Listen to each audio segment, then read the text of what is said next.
Apa kabar? Amin. Tuhan Yesus baik saudara ya.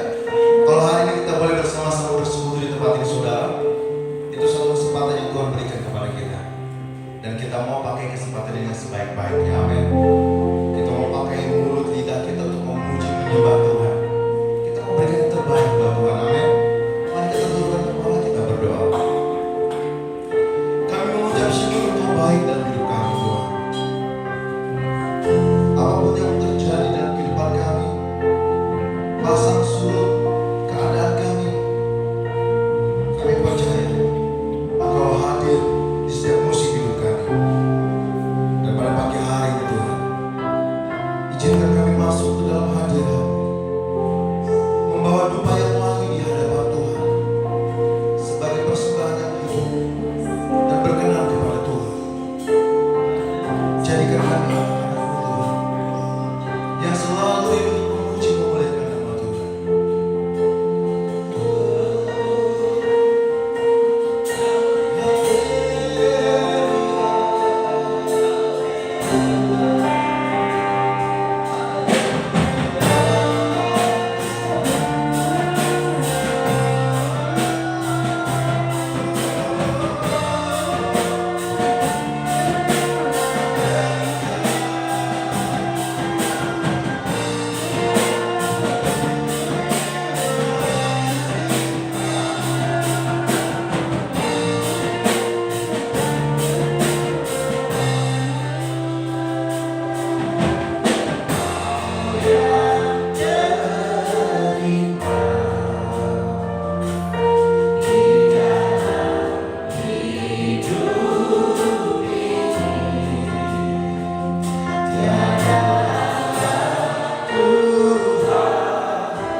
Kami mau tinggikan Engkau Tuhan.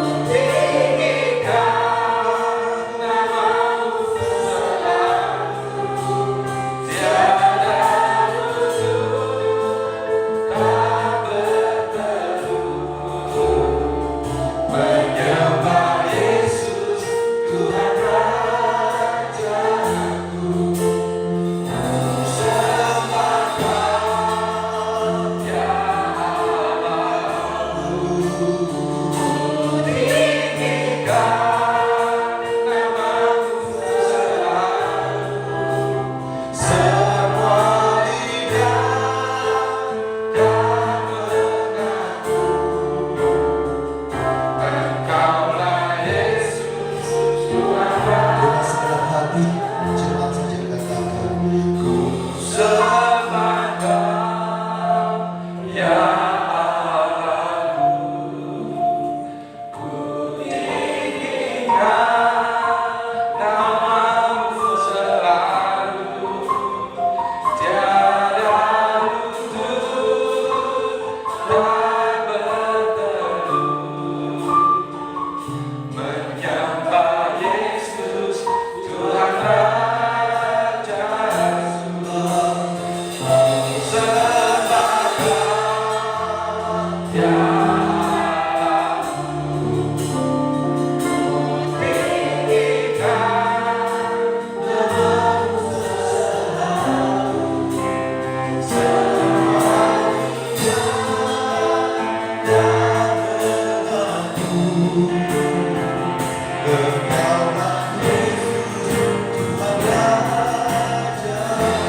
terjadi di dalam nama Allah Bapa, Allah Anak, Allah Roh Kudus yang kami kenal di dalam nama Yesus.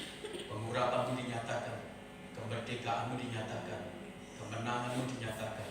Kami fresh di dalam segala aspek hidup kami. Kami sehat dalam hidup kami semuanya, sebab Allah yang ada di tengah kami. Dalam nama Tuhan Yesus Kristus kami berdoa.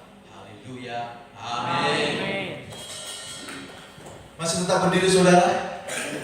Siap untuk memuji Tuhan? Lebih dahsyat buat Tuhan. Kita berikan kemuliaan buat Tuhan.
Tiba saatnya kami akan mendengar kebenaran firman Tuhan.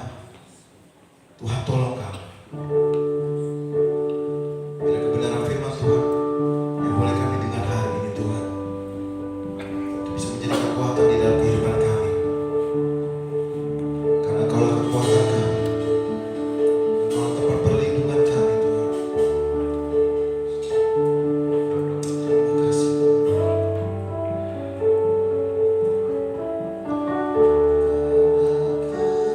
Kekuatanku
hati-hati yang rindu untuk menyembah Tuhan. Sejauh langit Engkau begitu besar Tuhan. dari bumi, begitu besarnya kasih-Mu. Terima kasih.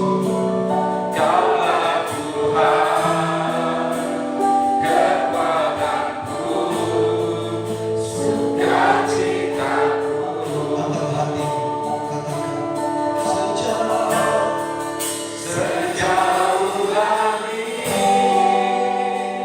dari bumi, begitu besarnya kasih-Mu. Engkau begitu baik Tuhan. Penuhi hati kami yang Penuhi setiap hati kami Tuhan. menyembah-Mu, Boleh senantiasa bersyukur. Yesus. Boleh senantiasa bersyukur. Sejauh langit Begitu besar kasih-Mu. dari bumi, Engkau baik Tuhan. begitu besarnya kasih-Mu. Kaulah Tuhan, kekuatanku, sukacitaku.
Firman-Mu berkata, kami harus berdoa dan berjaga-jaga.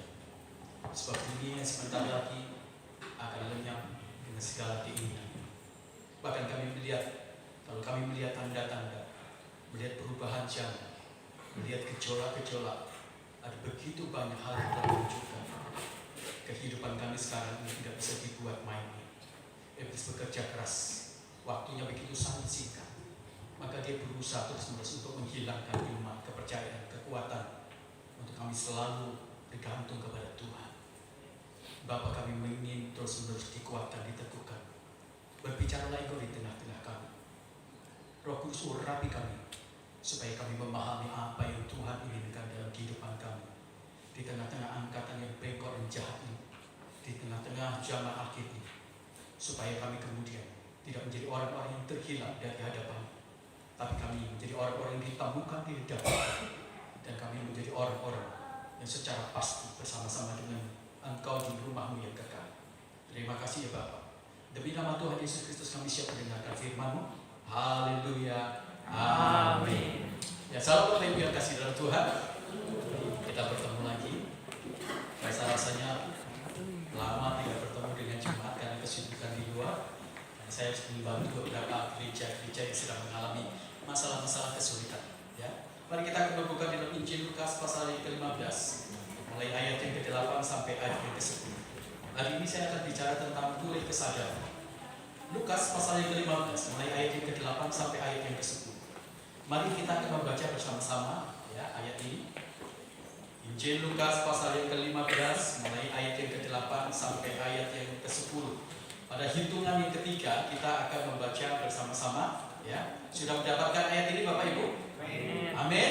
Oke, mari kita akan mulai. 1, 2, 3. Atau perempuan manakah yang mempunyai 10 dirham?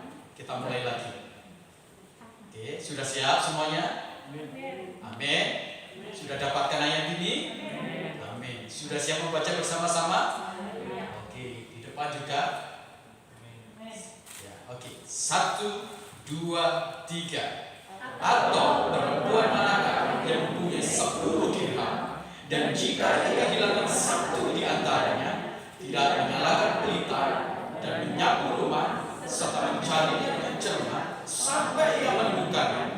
Dan kalau ia telah menemukannya, ia memanggil sahabat-sahabat dan tetangga-tetangganya serta berkata, bersukacitalah bersama-sama dengan aku, sebab dirhamku yang hilang itu telah kutemukan.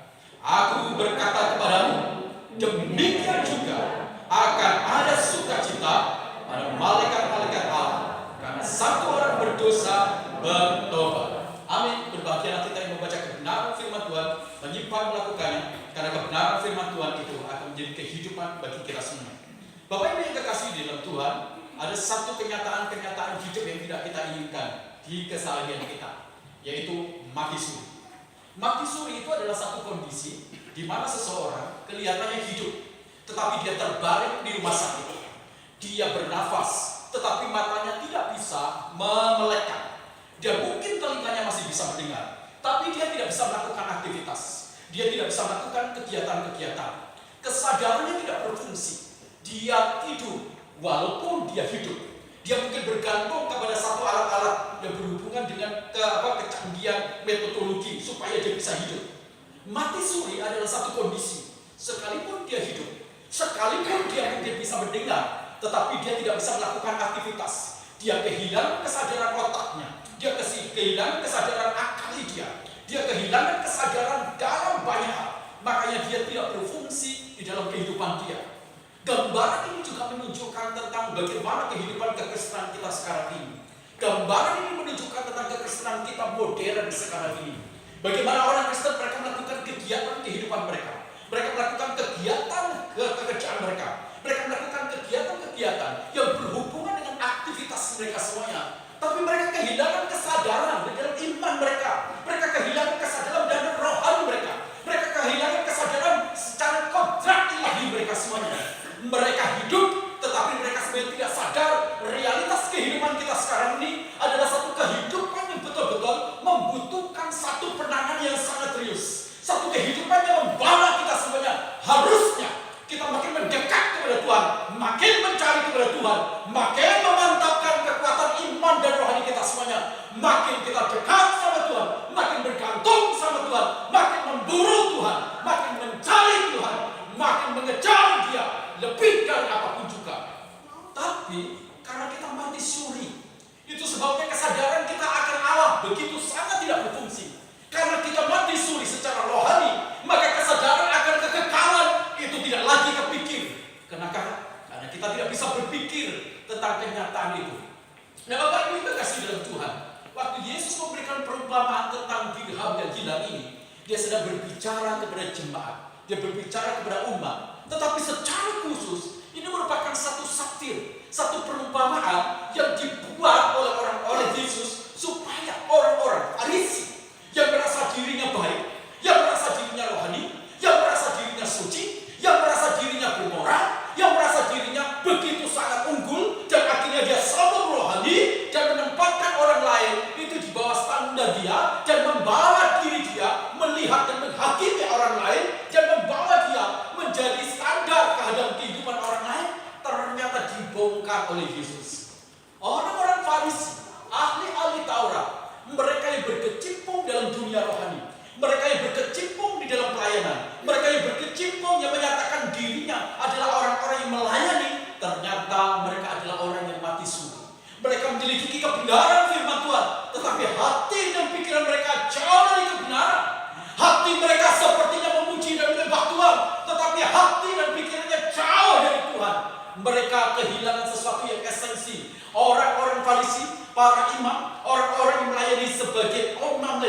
mereka terus berfokus kepada dunia, memikirkan dunia. Jangan heran akhirnya ruang rohani dipakai menjadi kendaraan oleh orang Farisi, oleh ahli Taurat, hanya untuk memperkaya diri mereka sendiri. Jauh dari pikiran mereka semuanya bagaimana mencari Tuhan.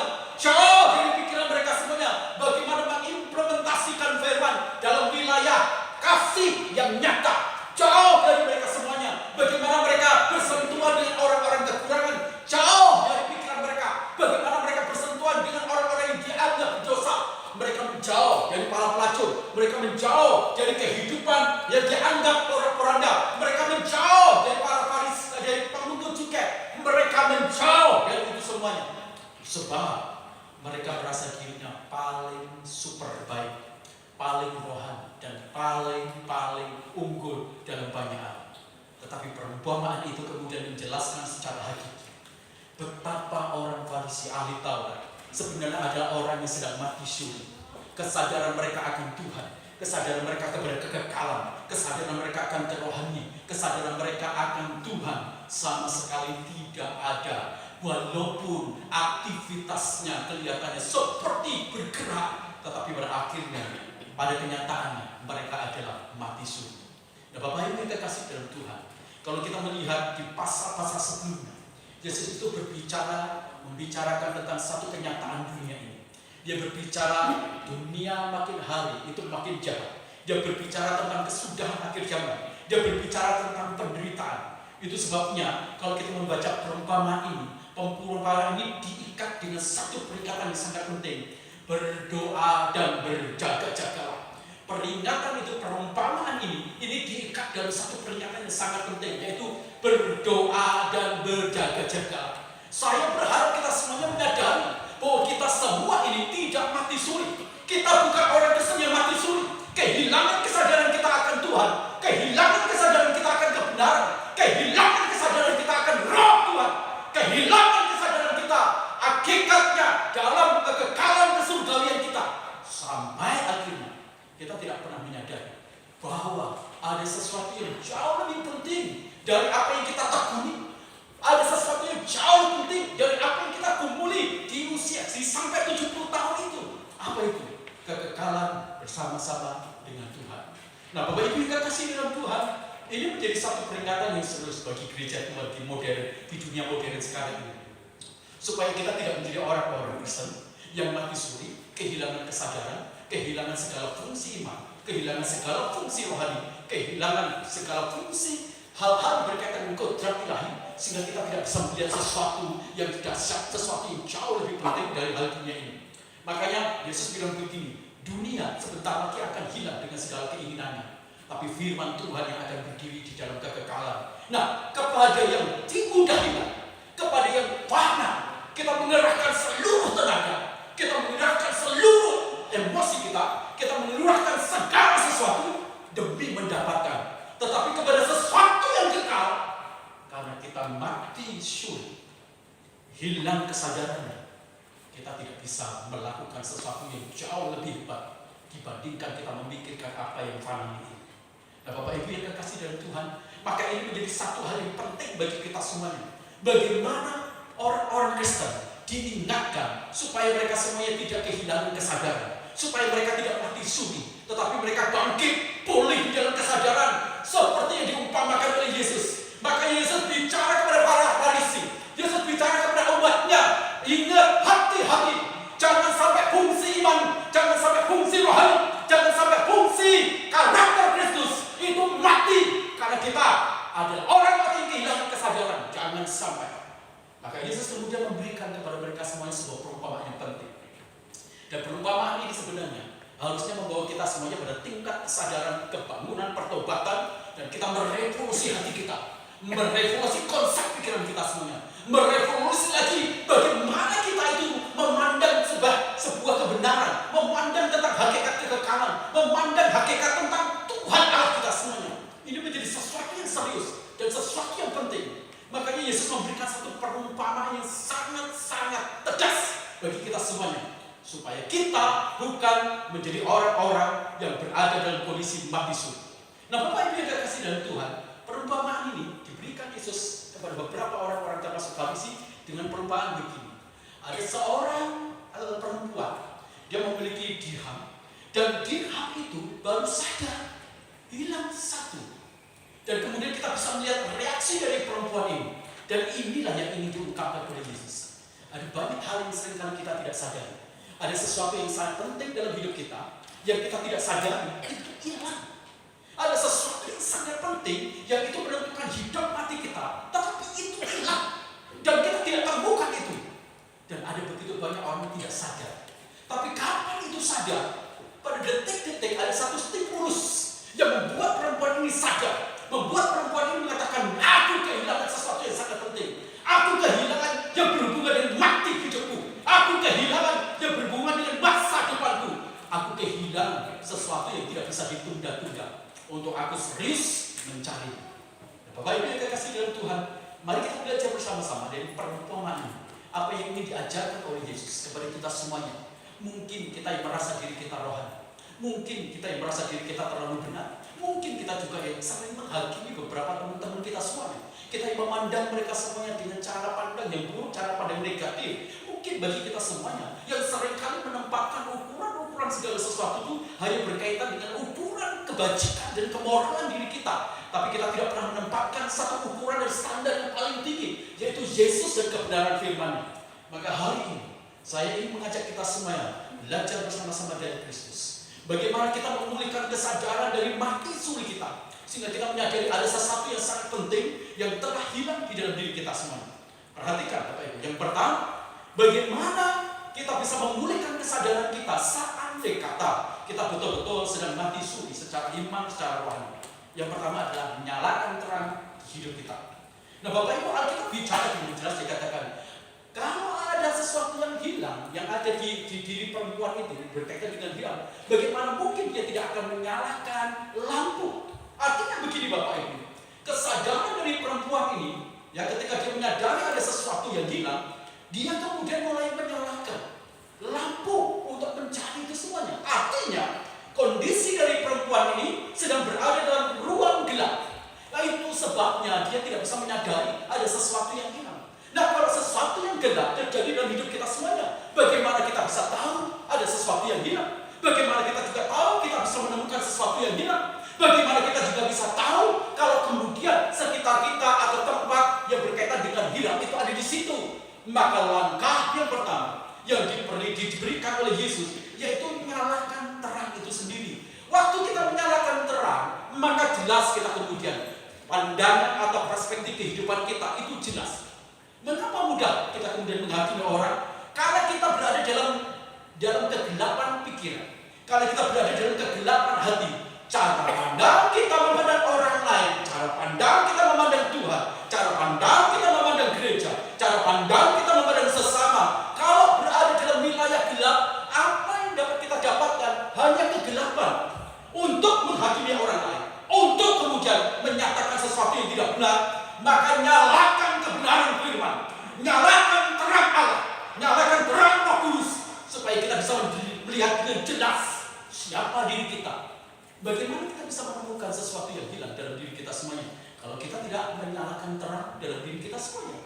Alkitab berkata perempuan itu kemudian mulai menyalakan lampu, mulai menyalakan terang, karena dia sadar bahwa dia berada dalam sebuah ruang gelap. Ketika kita berada dalam ruang gelap, maka kita kehilangan sebuah kemampuan untuk mencari, melihat segala sesuatu dengan benar, melihat segala sesuatu dengan jelas. Ketika kita berada di dalam kegelapan, maka kita tidak akan pernah bisa melihat segala sesuatu dengan sebuah konsep yang sangat proporsional. Nah Bapak Ibu yang kekasih di dalam Tuhan, kesadaran perempuan ini mengalami sesuatu pemulihan, dan kemudian dia menyalakan lampu oleh karena ada satu stimulus yang sangat penting. Cerita ini Bapak Ibu bukan sebuah cerita tentang dirham yang satu. Kenapa satu ini menjadi penting? Kenapa satu ini begitu sangat membuat perempuan itu tidak bisa tenang? Mengapa satu ini membuat perempuan itu bekerja serius? Nggak bisa main-main. Koin yang hilang atau dirham yang hilang itu bukan sekedar tentang uang yang cuma kecil, tapi itu bicara tentang masa depan. Itu bicara tentang kebahagiaan. Itu bicara tentang kontrak seumur hidup. Kak, ini bicara tentang sebuah hidup yang baru. Ini bicara tentang sebuah pernikahan.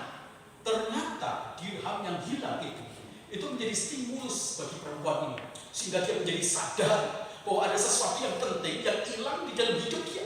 Itu akan menentukan masa depan, itu akan menentukan kebahagiaan, itu menentukan ikatan kontrak dia seumur hidup, dan itu menentukan kepada kita semuanya akan ada satu kehidupan yang sangat baru. Nah, Bapak Ibu yang kekasih dalam Tuhan, mari kita ini menyelidiki stimulus yang berhubungan dengan koin, ya, koin yang hilang. Kenapa kemudian perempuan itu akhirnya berusaha sedemikian rupa menyalakan lampu supaya dia bisa kemudian menemukan koin ini?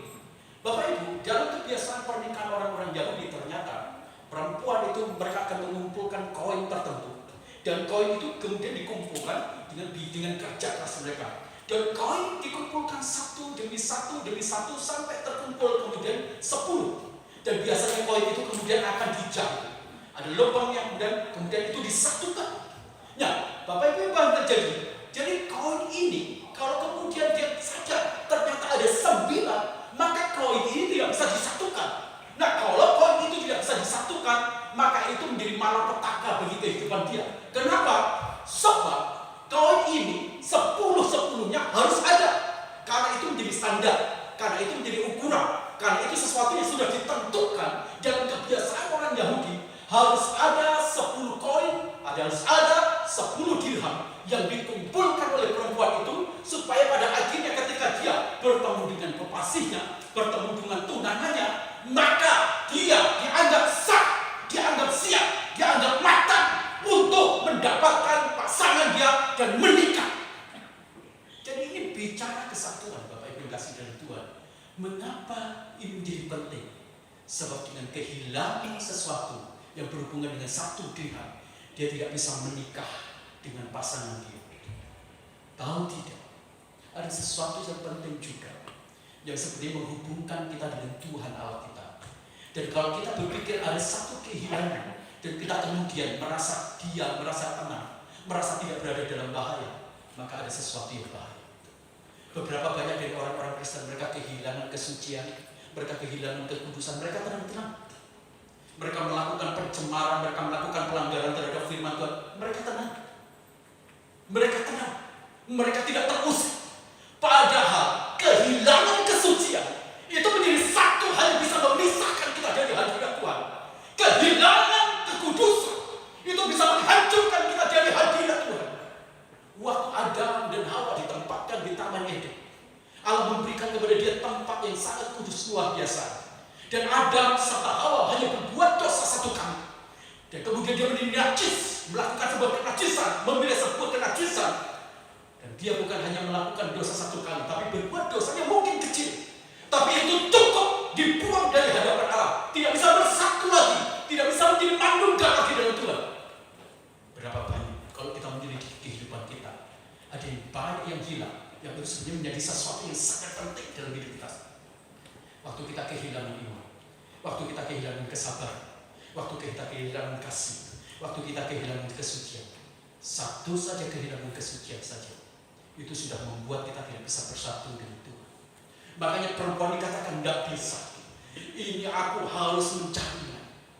Kalau kita tidak diperangi, kita tidak akan lagi menemukan kesucian, kekudusan, iman, pengharapan kita kepada Tuhan Allah. Tahu tidak bahwa kehilangan kesucian, kehilangan kekudusan, kehilangan iman, kehilangan kasih mula-mula dari Tuhan, itu yang membuat kita kemudian terpisah jauh dari Tuhan. Maka Yesus bilang kepada semua umat, kamu jangan main-main. Apa yang kamu pikirkan itu bisa membuat kamu satu, karena kamu adalah bangsa pilihan, kamu adalah umatnya Allah. Kamu berpikir dengan itu kamu bisa berbuat dosa seenaknya. Dengan hal itu kemudian kamu bisa melanggar firman Tuhan. Dengan hal itu kamu berpikir, udah aku bangsa pilihan, jadi aku sepuas-puasnya menggunakan untuk dosa, untuk daging. Ingat baik-baik, semua hal yang berbicara tentang kehilangan itu yang akan membuat kita tidak bisa bersatu dengan Tuhan. Yang kedua, setelah koin itu kemudian diikat, ya diikat 10, maka ditaruhlah kemudian di kepala dia. Itu sebagai hiasan. Jadi kemudian perempuan itu dia kemudian mulai memakai hiasan koin ini. itu adalah bagian dari sebuah tanda sah. Itu adalah tanda dari sebuah kepemilikan yang datang dari Bapa. Kalau aku datang kepada mempelaiku dan mempelaiku itu kemudian memakai hiasan kepala, yang lain tidak, karena itu hanya satu pernikahan. Jadi yang pakai hiasan itu adalah pasangan dia, itu tanda kepemilikan, itu adalah identitas. Tahu tidak? Hilangnya bagian-bagian dari kita semuanya itu menghilangkan identitas kita yang jelas. Ada orang berpikir demikian. Bagaimana mungkin orang-orang Kristen mereka bisa melakukan pencemaran? Bagaimana mungkin orang-orang Kristen itu bisa melakukan pembunuhan? Kisah dari Sambo dan semua yang terjadi yang ada di tragedi itu, semua itu terhubung dengan kekristenan. Nah, beberapa orang mempertanyakan bagaimana mungkin mereka adalah orang Kristen, mereka melayani Tuhan, mereka memuji Tuhan, mereka pergi ibadah, mereka bergereja, tapi bagaimana mungkin hiasan tidak ada, tanda yang jelas bahwa dia adalah pemilikannya dari Tuhan tidak ada. Sekalipun kita berada dalam gereja, sebenarnya hiasan kepala kita, hiasan kekudusan, hiasan kemuliaan, itu yang kemudian ketika Tuhan kita datang di tempat ini, Tuhan melihat, engkau milikku, engkau milikku. Tapi kalau tidak ada tanda hiasan di kepala kita, maka orang akan berpikir, jadi mempelainya di mana? Pasanganku di mana? Itu yang akan terjadi. Sekarang Bapak Ibu kekasih dari Tuhan, bukankah Tuhan kita ini ditunangkan oleh Kristus? Kalau sampai kata Kristus itu datang, adakah hiasan di kepala kita? Dia berkata, engkau pasanganku. Dia gandeng, dia jumpai kita, dia dekat dengan kita. Nah, kalau kemudian hiasan kepala itu tidak ada, sebagai tanda kepemilikan itu tidak ada, jadi kamu bukan pasangan, kamu bukan mempelai. Maka Yesus berkata kepada orang-orang Farisi dan ahli Taurat, kamu berpikir dengan kamu keturunan Abraham, bangsa pilihan, umat pilihan, kamu berpikir kemudian Bapa terkesan? Bukan.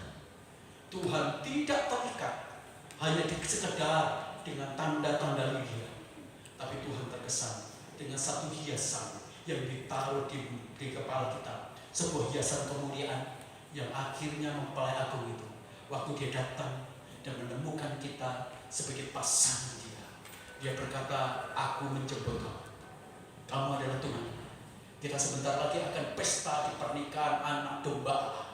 Itu yang akan terjadi. Mengapa perempuan ini kemudian dia menyalahkan? Karena dia tahu kehilangan satu koin ini ternyata akan merusak sebuah identitas kepemilikan dari Tuhan. Maka kita tidak bisa main. Jadi jangan mati suri, jangan kehilangan sesuatu yang sangat penting. Nah, Bapak Ibu, 10 uang itu ternyata merupakan sebuah mahar, bayaran mahar dari sebuah pihak perempuan. Kalau kita membaca dalam sejarah bangsa Israel, mereka dikenal sebagai patriark. Garis keturunan itu ditentukan oleh laki-laki. Nah, dari kebiasaan mereka, jadi kalau orang menikah, ternyata perempuan menaruh mahar, sebuah bayaran yang sah, ya, tanda bahwa oke, aku sah. Berarti kemudian mahar diterima, dan mahar itu diterima, maka orang itu dikatakan sah, kamu akan menjadi milik dari mempelai itu sendiri. Perempuan ini sadar bahwa koin yang hilang ini, kalau utuh 10 ini adalah mahal dia. Itu yang menentukan bahwa sah legitimate secara hukum, secara budaya, secara tradisi, secara keagamaan, bahwa dia diterima. Tahu tidak? Bahwa kehilangan iman, kehilangan cinta, kasih mula-mula, pengharapan, kehilangan kesucian, dan kehilangan sesuatu yang berkaitan dengan hal rohani, itu ternyata berhubungan dengan sebuah legalitas, bayaran mahal kita kepada Kristus.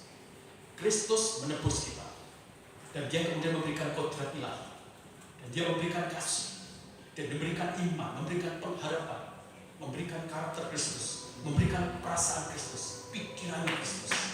Jika itu hilang, maka kita tidak akan bisa menikah dengan dia. Sebab itu adalah satu mahar yang utuh, yang Tuhan sudah standarkan dalam hidup kita semua. Mari Bapak Ibu yang kekasih dalam Tuhan, kita menyadari, nyalakan kalau kita menyadari ada sesuatu yang hilang dalam diri kita, kesucian kita, kemudian kekudusan kita, kemuliaan kita, iman kita, pengharapan kita, kasih kita, pengampunan kita, belas kasih kita yang hilang. Cepat nyalakan. Katakan firman Tuhan, bukankah itu adalah terang yang menuntun jalan? Bukan dalam Yohanes juga dikatakan Tuhan Roh Kudus itu adalah terang. Nyalakan Roh Kudus, nyalakan terang firman Allah ini. Jangan membiarkan hidup kita tanpa terang. Sebab kalau kita berada dalam kegelapan terus-menerus, kita tidak akan pernah dapat menemukan apa yang hilang dalam diri kita semuanya. Nyalakan cepat, jangan biarkan. Kalau kau sudah berbuat dosa, nyalakan terang. Cepat minta terang Roh Kudus, minta terang firman Allah, supaya kita semuanya cepat mendapatkan apa yang hilang itu, menemukan apa yang hilang itu. Kebenaran sebuah konsep. Selamanya kita tidak akan pernah menemukan benda yang hilang itu di dalam kegelapan.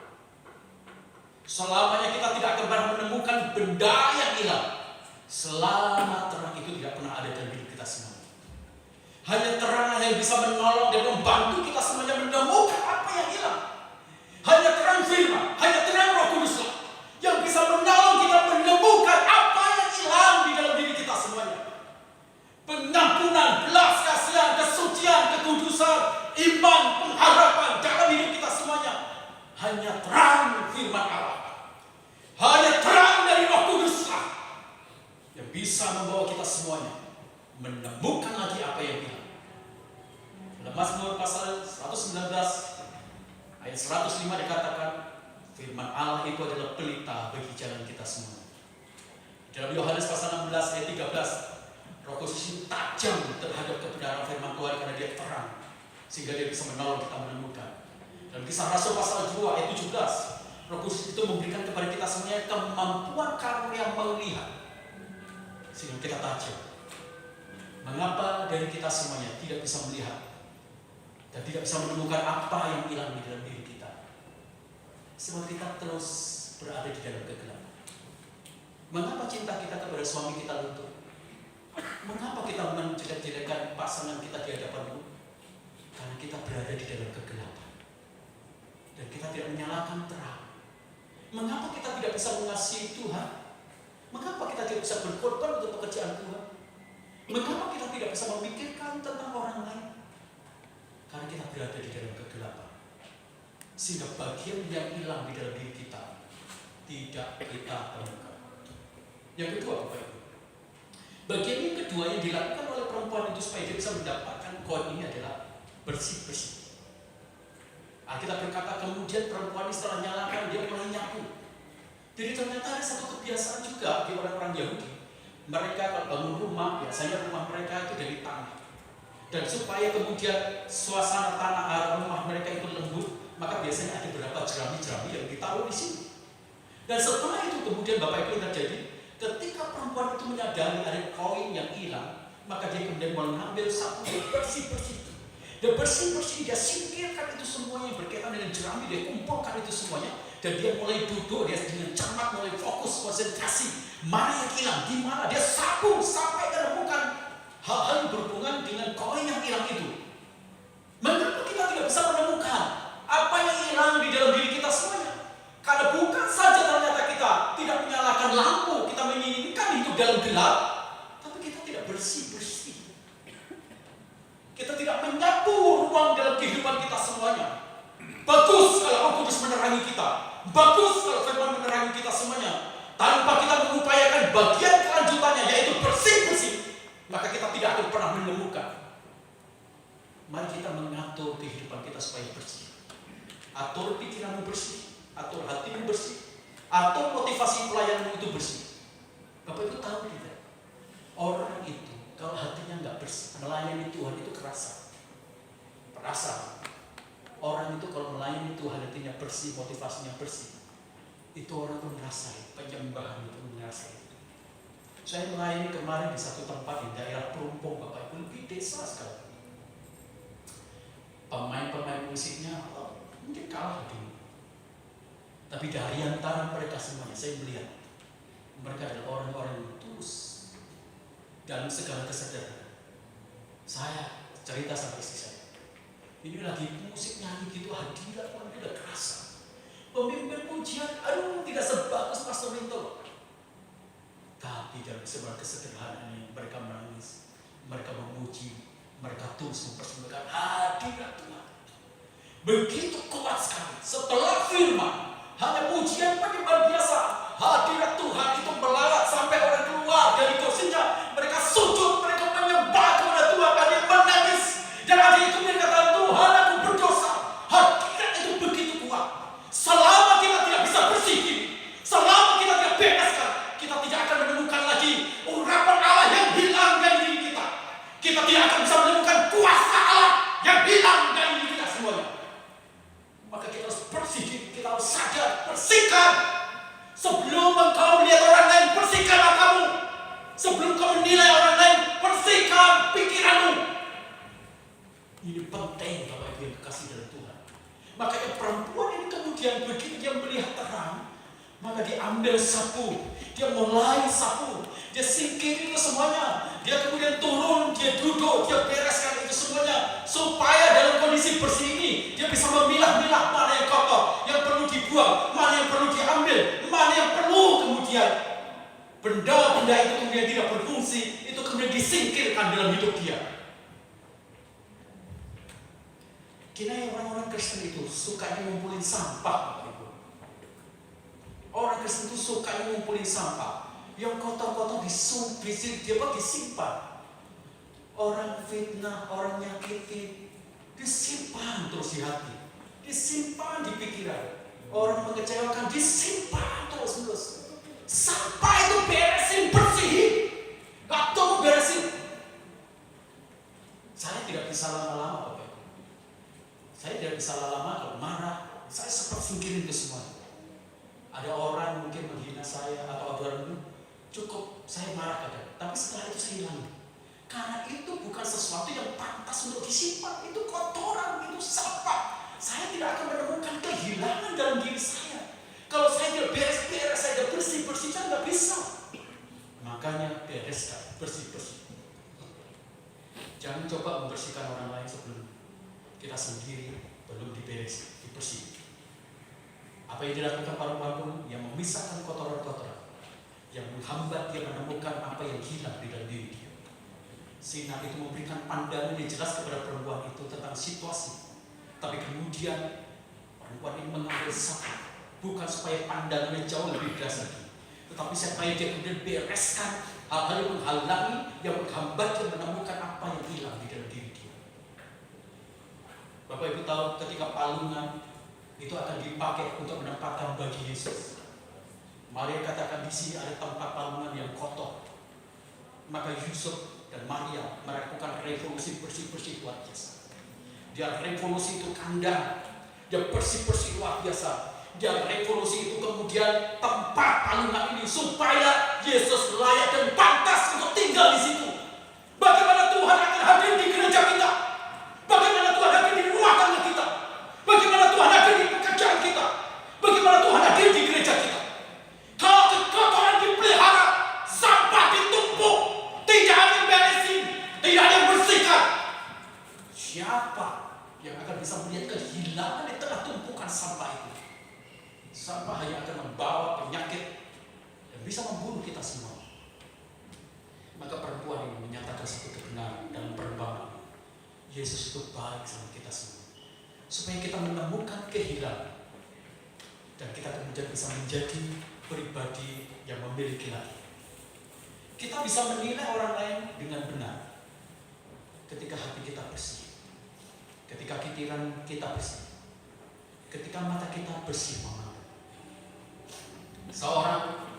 Seorang ibu melihat tetangganya sedang cuci di depan rumahnya. Suaminya datang katakan duduk di ruang tamu, dia lihat tetangganya sedang nyuci. Dan dia ngomong sama suaminya begini, tetangga kita ini apa nggak bisa nyuci ya? Itu pakaian masih kotor kok, pakaian masih kotor. Kenapa dia biarin kemudian dijemur? Besok lagi dia lakukan itu terus ngomong itu semua. Satu saat suaminya bangun pagi-pagi, kemudian dia bersihin kaca jendela dia. Dan kemudian istrinya duduk lagi di tempat yang sama. Terus dia ngomong sama suaminya, lihat tetangganya sedang cuci. Wih, tetangga kita sekarang sudah belajar nyuci dengan bersih. Suaminya berkata, bukan tetangga kita yang tidak bisa nyuci, jendela kita yang kotor, sehingga kamu bisa melihat orang lain yang bagus pun, yang bersih pun jadi kotor. Maka perlu bersih-bersih, beres-beres pikiran kita, hati kita, roh kita, jiwa kita, mata kita, telinga kita, supaya kita bisa menilai orang lain itu dengan baik, dengan benar, dengan jelas. Yang terakhir, bagaimana caranya kita menemukan apa yang hilang dalam hidup kita semua? Alkitab berkata, lalu perempuan ini mencari dan dia menemukan. Wanita itu kemudian mulai memburu, dia mulai mencari, dia mulai dari tahap demi tahap, dia mulai mencari itu semuanya. Dia pastikan, oh ini di sini. Dia tidak bergerak lama, dia konsentrasi, dia fokus benar-benar kepada koin itu semuanya, sampai dia kemudian mendapatkan. Tahu tidak sebenarnya apa yang hilang dalam diri kita semua bisa ketemukan kalau kita kemudian menjadi fokus sama Tuhan. Beribadah itu bagus, tapi kalau ibadah sini pindah sini, ibadah kita udah ada di sini, oh kita mau ibadah ke sana. Bapak Ibu jangan kan? Kita tidak akan pernah menemukan apa yang hilang dengan kita banyak beribadah di tempat-tempat lain. Kita hanya bisa menemukan apa yang hilang ketika kita berada dalam satu konsentrasi, satu fokus. Uang yang hilang itu ada di dalam rumah. Jadi ada orang, ini yang hilang di dalam rumah, tetapi kita keluar, carinya itu di luar rumah. Kita tidak akan menemukan. Berapa banyak dari kita semuanya berpikir, saya akan menemukan apa yang hilang itu ke pendeta-pendeta yang besar.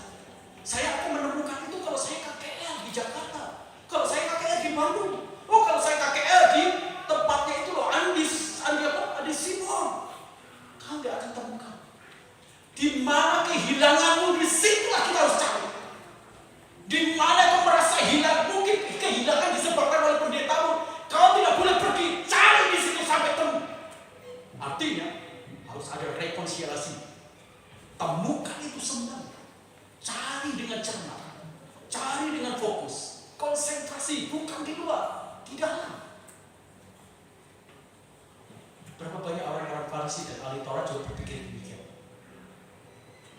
Kita kehilangan, tapi kita tidak larinya kepada Tuhan.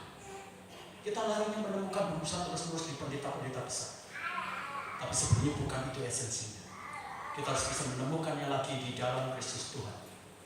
Ada begitu banyak cerita-cerita tentang yang hilang. Dalam perjanjian lama, ketika Elisa hendak membangun sebuah tempat, tiba-tiba kemudian tukangnya yang punya kapak itu hilang. Kemudian ditemukan di tempat itu. Kapak itu bicara tentang produktivitas. Kapak yang hilang itu juga bicara tentang produktivitas, bicara tentang dunia kerja, bicara tentang hasil yang luar biasa. Saya berdoa hari ini, kita jadi mati suri. Jangan mau kita tidak sadar ada satu kehilangan dalam diri kita sendiri. Saya jujur Bapak, jujur, kita punya doa. Sebenarnya kita kalau bangun pelayanan kita itu dengan doa yang sungguh-sungguh. Saya yakin hadirat Tuhan. Dulu Bapak Ibu yang kasih dari Tuhan, saya pujian penyembahan itu satu kali. Ada orang itu yang dari Jakarta, mereka naik mobil, itu dihentikan Tuhan itu di hotel.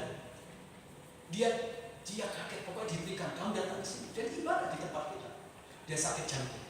Dia datang di tempat ini, dia ingin istirahat dulu sebentar. Setelah itu dia ingin pulang, karena besok dia harus operasi ring jantung dia. Waktu pujian penyembahan di tempat sini Bapak Ibu, pagi itu sebelum ibadah, tiba-tiba hadirat Tuhan itu sampai di jalan.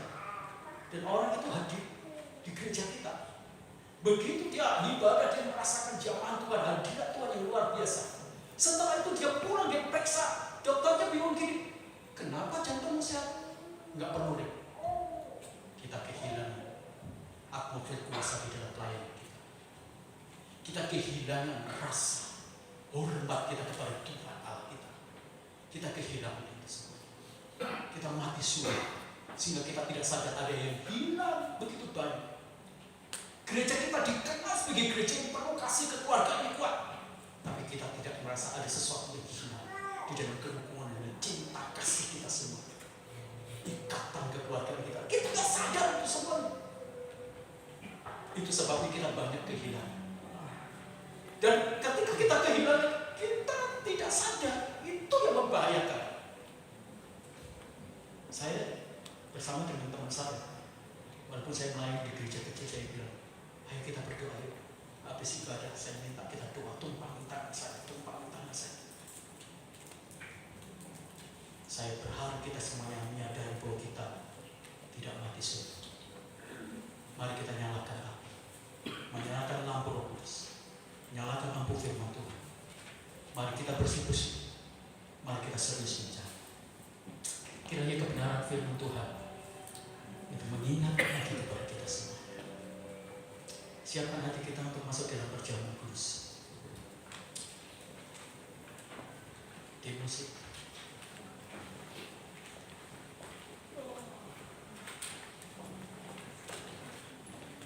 Ambil fikir.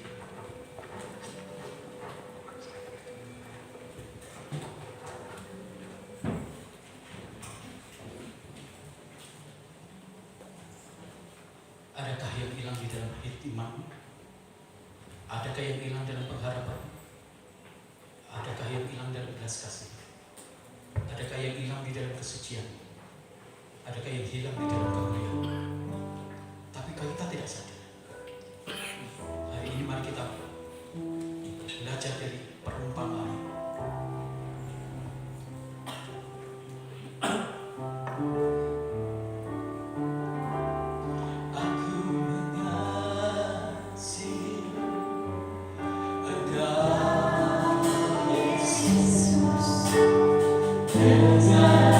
Sederhana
suka lagi pengampunan. Kita tidak suka lagi tentang sesuatu yang berkaitan dengan surga. Tapi hari ini mari kita menemukan apa yang hilang. Katakan kepada Tuhan, aku tidak mau berlarut-larut kehilangan sampai aku tidak sadar diri. Sebelum kita masuk dalam tubuh dan darah Kristus, teliti apa yang hilang di dalam diri kita. Kita yang tahu masing-masing. Jangan sampai kita kehilangan. Terlalu berharga kalau kita kehilangan Tuhan. Terlalu rugi kita kalau kehilangan Tuhan. Sangat rugi kalau kita kehilangan Tuhan. Sangat rugi kalau kita kehilangan Yesus. Cari Dia. Nyalakan api. Nyalakan cinta. Nyalakan Roh Kudus. Nyalakan firman. Bersih-bersih. Cari Dia dengan serius. Cari Tuhan bukan karena perasaan. Cari Tuhan dengan serius. Mari siapkan hatimu sebelum masuk dalam tubuh dan darah Kristus. Mari kita berdiri bersama-sama. Angkat roti di atas kepala kita sebagai tanda penghormatan atas tubuh Kristus yang dipecah-pecahkan bagi kita semua. Bukankah kita hidup karena kematian Kristus yang tidak pernah kehilangan cinta kasihnya, pengampunannya, belas kasihan kepada kita semua? Bukankah kita menikmati banyak berkat karena pengorbanan Kristus yang tidak pernah kehilangan kesabaran, anugerahnya, sekalipun kita melukai, menyakiti Dia? Bukankah kita berhutang banyak kepada Dia? Mengapa kita meninggalkan, menghilangkan yang sangat penting dan vital dalam hidup kita, Yesus? Baharui lagi, revolusi lagi hati, revolusi kasih kita, pikiran kita, bersihkan supaya Yesus pantas dan layak dalam hidup kita semuanya. Dengarkan firman Tuhan. Sebab apa yang telah kuteruskan kepadamu telah aku terima dari Tuhan, yaitu bahwa Tuhan Yesus pada malam waktu Ia diserahkan mengambil roti, dan sesudah itu Ia mengucap syukur atasnya. Ia memecah-mecahkan dan berkata, inilah tubuhku yang diserahkan bagi kamu. Perbuatlah ini menjadi peringatan akan aku. Makanlah di dalam nama Allah Bapa, Allah Anak, Allah Roh Kudus. Dalam nama Tuhan Yesus, makanlah.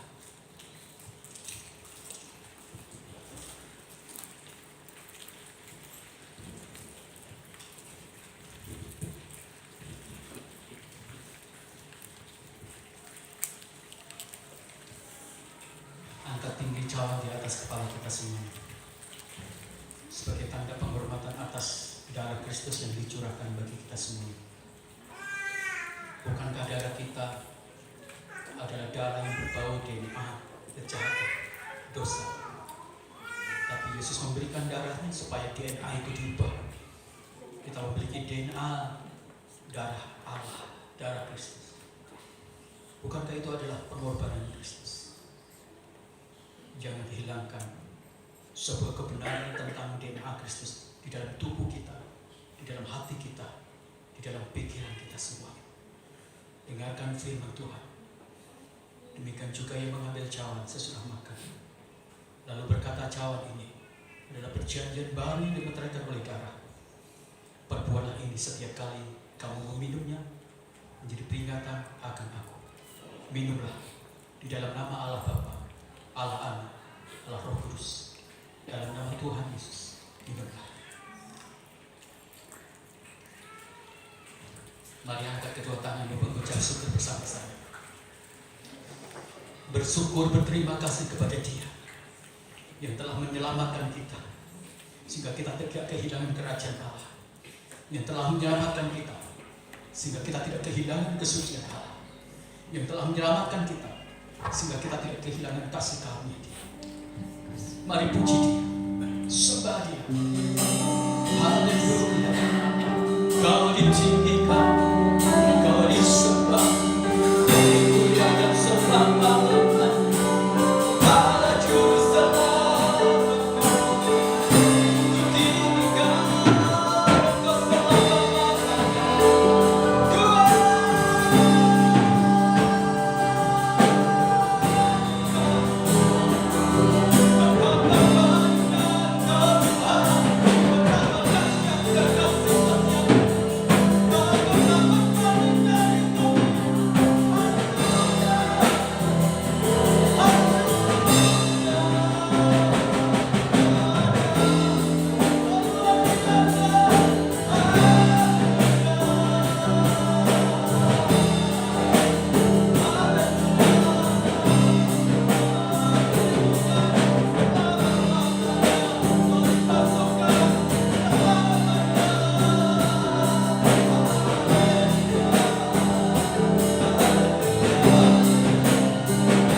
bersama.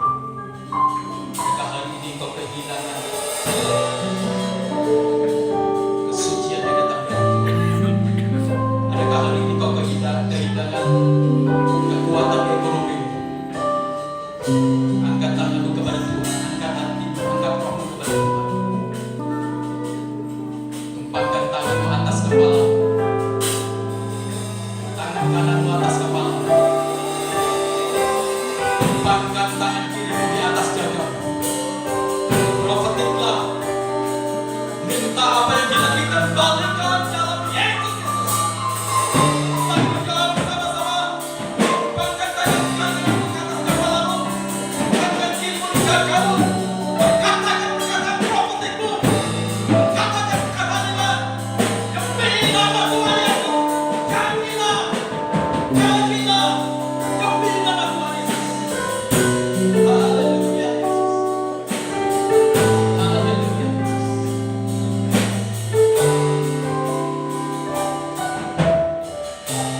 Haleluya. Mari kita naikkan doanya ini satu kali lagi. Saya minta Ibu Eli saya akan berdoa.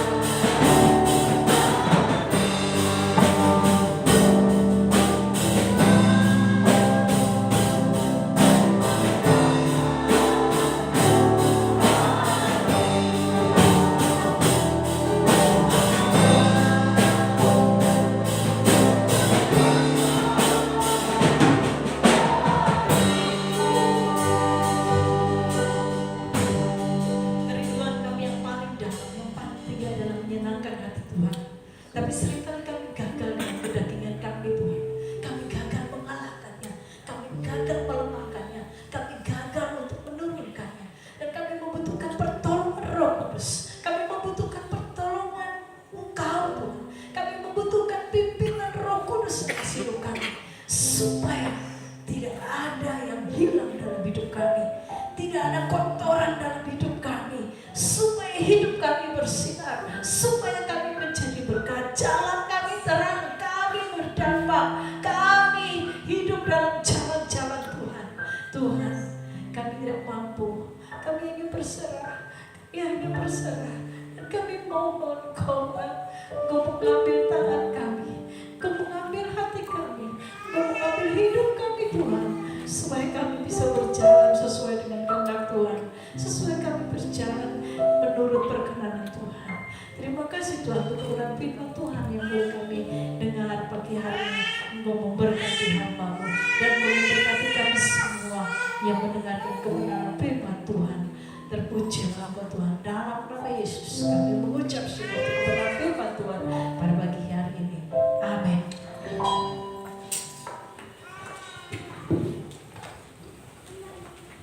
Silakan duduk saudara. Saudara yang diberkati dengan kebenaran firman Tuhan, amin. Saya undang Bapak Gembala bisa bangkit berdiri dan boleh menghadap jemaat Bapak. Ya. Saya undang sekali lagi untuk kita bangkit berdiri saudara dalam hitungan yang ketiga nanti kita akan katakan terima kasih Bapak Gembala atas firman-Nya. Tuhan Yesus memberkati ya. 2, 3. Terima kasih Bapak Gembala atas firman-Nya. Tuhan Yesus memberkati. Sekali puji bagaimana Tuhan saudara. Silakan duduk. Kita akan memberikan yang terbaik kepada Tuhan lewat persembahan kita. Yang bertugas membawakan kantong itu bisa maju ke depan. Kita akan berdoa terlebih dahulu. Pak Adi bisa berdoa buat persembahan kita ya. Bapak, terima kasih Tuhan yang mengucap syukur untuk kebenaran firman Tuhan yang kami dengar pada pagi hari ini Bapak. Lagi berterima kasih Tuhan. Dengan izin Tuhan yang sudah menikmati darah dan tubuh Yesus ya Bapak. Biarlah Tuhan perjamuan Tuhan boleh mengingatkan kembali Tuhan akan penghormatan Tuhan Yesus kepada kami ya Bapak. Menyalakan perjamuan ini Tuhan bisa menyembuhkan kami yang sakit ya Bapak. Di antara beberapa tempat saat ini ya Bapa, kiranya Tuhan Kau beri kekuatan, memberi solusi dalam pergumulan mereka ya Bapa. Terima kasih Tuhan, dan berkati hamba-Mu yang sudah melayani firman Tuhan dan kebenarannya Bapa, dan juga perjamuan kudus ini ya Bapa. Berkati hamba-Mu dengan hikmat marifat daripada Tuhan, Tuhan juga memberikan pelayanan yang lebih hebat lagi, lebih dahsyat lagi ya Bapa. Terima kasih Tuhan, dan sebentar kami memberikan persembahan ya Bapa, dan berkati tangan-tangan yang akan memberi komunion yang belum sempat memberi ya Bapa. Biarlah Tuhan, ajar kami Tuhan untuk bisa memberi yang terbaik untuk Tuhan ya Bapa. Terima kasih, dalam nama Tuhan kami Yesus kami sudah berdoa. Haleluya. Amin. Mari kita memberi dengan sukacita.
Ya shalom, Bapak Ibu yang dikasih oleh Tuhan, selamat pagi. Dan yang baru pertama kali hadir di tempat ini, kalau Anda boleh bangkit berdiri di tempat. Ada yang baru pertama kali? Oh, iya, itu kakaknya Pak Eri. Iya, selamat datang Ibu. Saya bertemu dengan sudah berapa tahun, udah lama banget ya. Kami senang Ibu bisa hadir, itu beribadah bersama-sama dengan kami. Ya, lain kali kalau datang lagi ke puncak, kita beribadah bersama. Baik, Bapak Ibu, terima kasih buat Bapak Ibu Saudara yang sudah melayani Tuhan pada pagi hari ini. Bapak Gembala yang melayani firman, Tuhan memberkati pelayanan Bapak Ibu Saudara. Kegiatan minggu ini seperti biasa, ada kegiatan tapi ada perubahan sedikit.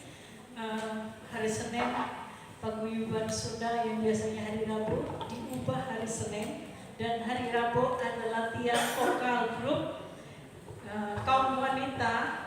Nanti tempatnya akan dikonfirmasi menyusul. Kemudian hari Jumat ada ibadah umas. Di situ ditulis di tempat Ibu Magda. Kalau ada perubahan nanti akan di share di grup dan petugas yang ada di sana. Kemudian terus kita berkumpul, kita berdoa untuk kerinduan kita untuk memiliki tempat ibadah yang permanen, Bapak Ibu Saudara. Dan saya dengan Bapak Gembala terus menjalin hubungan dengan siapa saja untuk mereka bisa mendukung kita, baik doa, memberikan support, semangat, dan siapa tahu juga Tuhan bisa menggerakkan mereka untuk bisa memberikan dukungan secara lebih dari doa dan support, semangat. Kemudian terima kasih buat persembahan Bapak Ibu Saudara. Tuhan memberkati berlipat kali ganda untuk persembahan Bapak Ibu Saudara. Terus kami himbau Bapak Ibu untuk menjaga kebersihan hotel. Ya, sekalipun kita bayar, tapi tetap mencerminkan sebagai orang percaya yang bertanggung jawab, menjaga kebersihan. Paling tidak sampahnya sendiri saja, ya, dikantongin, nanti ketemu tempat sampah, dibuang di tempat sampah, ya. Baik, selamat ulang tahun buat Bapak Ibu Saudara yang berulang tahun di bulan September. Kalau ada yang terlewat, silakan konfirmasi kepada saya. Anniversary Bapak Ibu Dharma tanggal 5, ya, besok ya. Kemudian ulang tahun Ibu Anggi Sianturi tanggal 6. Ibu Anggi sudah pasang status, siapa yang mau ngirim kado sangat diterima mulai hari ini. Om Amin Esra tanggal 6 sama. Kemudian Ibu Vivera Marheni Sitorus tanggal 11. Kemudian Ananda Bella Setia tanggal 13. Ibu Sofia Sihwati, Ibu Evi, orangnya ada di belakang, tanggal 15. Kemudian Ibu Ayu Yulianti, mamanya John, tanggal 15. Bapak Josnadi tanggal 16. Saudara Ferry Yohanes Setiawan tanggal 16. Ananda Reva Sidik tanggal 27. Dan Ananda Alfian tanggal 30. Tidak ada pengumuman lain? Tidak ada. Nanti sore atau siang ada bimbingan pranikah di Pastori untuk Saudara Rizka dan Saudara Niko. Ya, mohon mempersiapkan diri. Oke, baik, kita akan berdoa syafaat bersama. Mari kita berdoa Bapak Ibu yang dikasihi Tuhan. Bapa di dalam surga, kami mengucap syukur kepada Tuhan untuk sepanjang ibadah kami. Engkau memberkati kami. Biarlah Engkau menggemburkan tanah rohani kami, tanah hati kami, tanah pikiran kami, tanah hidup kami, untuk terus dibentuk oleh kebenaran firman Tuhan. Kami tidak menolak untuk dibentuk, kami tidak menolak untuk diproses, kami tidak menolak Tuhan untuk berubah sesuai dengan kehendak Tuhan. Tuhan, kami terus berdoa Engkau memberkati gereja kami dalam segala kegiatan-kegiatan program gereja, baik dari hari Senin sampai ke hari Minggu. Engkau memberkati para hamba Tuhan, Engkau memberkati para pelayan, Engkau memberkati semua para pengurus. Tuhan, hikmat marifat menguasai dan memimpin mereka semuanya. Kami juga berdoa menyerahkan kepada Tuhan. Tuhan memberkati baik dari sekolah minggu, remaja, pemuda, bahkan dewasa dan lansia. Tuhan memberkati mereka, menjaga kesehatan mereka. Tuhan memberkati dalam sekolah mereka. Tuhan juga memberkati pertumbuhan rohani mereka supaya semakin hari semakin serupa dengan Tuhan. Tuhan memberkati usaha pekerjaan seluruh jemaat kami Tuhan, baik mereka baik di instansi yang swasta, bahkan mereka yang sedang mencari pekerjaan. Tuhan memberkati. Kau menemukan pekerjaan yang baik, pekerjaan yang tepat untuk mereka. Terima kasih kalau Tari boleh mendapatkan pekerjaan dan mulai besok akan bekerja. Biarlah dia bekerja bertanggung jawab seperti untuk Tuhan. Dan biarlah dia menjadi berkat di tempat pekerjaan yang baru. Dan Tuhan juga terus memberkati anak-anak kami, baik yang mereka yang kuliah, baik mereka yang sedang mengejar cita-cita. Tuhan akan campur tangan, Tuhan memberikan jawaban yang indah pada waktunya. Kami berdoa menyerahkan kepada Tuhan. Tuhan Kau memberkati untuk kerinduan kami memiliki gereja yang permanen. Sampai hari ini kami tidak pernah bosan untuk berdoa, untuk berseru, untuk percaya kepada Tuhan bahwa Tuhan Kau akan mewujudkan kerinduan kami. Dan biar kami bersatu hati Tuhan, kami sepaham Tuhan, kami memiliki komitmen bersama Tuhan, baik dalam doa, baik dalam spirit, bahkan kami mau berkorban untuk pekerjaan Tuhan yang sedang kami rindukan. Terima kasih untuk relasi-relasi mitra-mitra gereja kami, baik HPL, baik Yayasan Montaiker, Jembatan Kasih, baik donatur yang terus membiayai tempat ibadah kami, dan orang-orang yang setia mendoakan kami, bahkan donatur dari gereja kami. Tuhan melipat gandakan berkat Tuhan dalam kehidupan mereka. Terima kasih Kau memakai mereka sebagai perpanjangan tangan Tuhan. Biarlah hidup mereka makin hari makin dimuliakan oleh Tuhan, dan berkat Tuhan yang baru dan segar terus mengalir dalam kehidupan mereka Tuhan. Terima kasih. Kami juga mengucap syukur untuk layanan yang kami pakai untuk beribadah. Tuhan Kau memberkati owner, memberkati manajemen, memberkati tempat ini. Hadirat ilahi itu nyata hadir di tempat ini dan menjadi berkat berdampak bagi sekitar tempat ini. Dan hotel ini tidak kekurangan klien, tidak kekurangan pelanggan Tuhan. Terus Kau menjadikan hotel ini magnet untuk terus diberkati dengan berkat Tuhan. Kami juga berdoa menyerahkan kepada Tuhan untuk wilayah Cipanas, Cianjur, prostitusi yang tinggi, narkoba yang tinggi, juga LGBT yang tinggi, dan juga kenakalan-kenakalan remaja yang lain. Roh teritorial kami hancurkan, kami patahkan dalam nama Tuhan Yesus Kristus.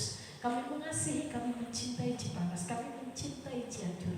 Tuhan Kau membersihkan, Engkau beracara melalui anak-anak Tuhan, gereja-gereja Tuhan, yayasan-yayasan, baik hamba-hamba Tuhan juga yang ada di seluruh Cipanas, untuk kami boleh menjadi berkat, menjadi terang, dan kami juga boleh mewartakan Injil, membawa jiwa-jiwa kepada Tuhan, untuk mereka boleh percaya dan bertobat kepada Tuhan. Terima kasih ya Tuhan Yesus. Kami terus berdoa menyerahkan bangsa dan negara kami. Kau memberkati presiden kami, memberkati para menteri dan jajarannya, Tuhan memberkati pemerintah pusat sampai ke pemerintah daerah. Hikmat marifat, roh Tuhan memimpin mereka, mereka boleh memimpin dengan roh yang takut akan Tuhan. Hikmat marifat menyertai mereka sehingga kemakmuran, kejayaan, dan kebahagiaan dirasakan oleh seluruh rakyat bangsa Indonesia. Tuhan juga terus memberkati untuk segala perkumpulan-perkumpulan jemaat yang baik mereka yang ada hadir di tempat ini maupun mereka yang ada di rumah. Kiranya Tuhan Kau campur tangan dalam setiap perkumpulan-perkumpulan setiap jemaat. Terima kasih Tuhan. Inilah doa kami. Tadi kami juga berdoa untuk saudara-saudara kami yang berulang tahun di bulan September ini. Tuhan Engkau memberkati hari lepas hari dengan yang manis, dengan yang indah, dengan yang segar dalam kehidupan seluruh jemaat kami yang berulang tahun. Sukacita Tuhan mereka rasakan, kesehatan mereka rasakan, berkat Tuhan terus berkelimpahan. Terima kasih Tuhan. Dalam nama Yesus kami berdoa. Mari keluarga yang kasih dalam Tuhan, kita berdiri bersama-sama, angkat kedua tangan dan terimalah berkat Tuhan. Kasih sayang dari Allah Bapa kita lewat anaknya Tuhan Yesus Kristus yang telah mati di atas kayu salib, menebus segala dosa dan kutuk kita semuanya. Persekutuan dengan Roh Kudus yang menguduskan kita dari hari ke hari, sehingga kita tidak bercacat celah di hadapannya, dan kita pantas dan layak oleh karena anugerah kasih sayang dan pengudusan Kristus Yesus dalam Roh Kudus, sehingga kita benar-benar akan menjadi putra-putra hak surgawi yang luar biasa. Itulah sebabnya Tuhan memberkati keluarga, Tuhan memberkati suamimu, Tuhan memberkati istri, Tuhan memberkati anak-anakmu. Semua orang yang tinggal di dalam keluargamu diberkati karena Tuhan memberkati usahamu, apa saja yang dikerjakan oleh kedua tanganmu diberkati, oleh karena Tuhan Yesus memastikan engkau memiliki produktivitas hasil yang luar biasa. Tuhan memberkati kesehatan, Tuhan memberkati masa depanmu dan masa depan keturunanmu. Keluar masukmu, engkau hanya bisa menemukan pintu berkat Tuhan saja. Damai sejahtera dari Allah Bapa menyertai kita mulai hari ini sampai fajar Maranatha menjemput kita. Kita akan bersama-sama dalam cinta kasih Tuhan Allah kita yang kekal, yang tak dapat dipecahkan oleh apapun juga. Pulanglah dan bagikan berkat rohani, berkat jasmani kepada orang-orang yang belum percaya, supaya mereka melihat Yesus yang ada dalam hidupmu dan beritakanlah Injil. Maka Tuhan akan menyatakan tanda-tanda ajaib dalam hidupmu. Di dalam nama Tuhan Yesus Kristus kami berdoa. Haleluya. Amin.